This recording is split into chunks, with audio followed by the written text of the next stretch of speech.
Following the French and Indian War, Britain abandoned its 150-year-old policy of allowing virtual autonomy, local self-government, to the American colonies and permitting local assemblies in the past to run their own fiscal matters. Now London is beginning to enact new laws and leveling taxes on the Americans.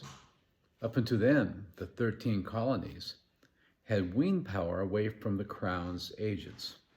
The colonial assemblies in America had grown in power and confidence and felt equal to England's Parliament. They supported the King in Parliament, but didn't want intrusion.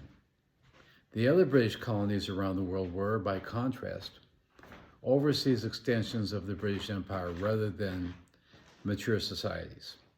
They had no history of religious dissent. They were not politically informed like America. They were also more dependent economically, relying on the Crown for funding and for development, and having generally weaker economies.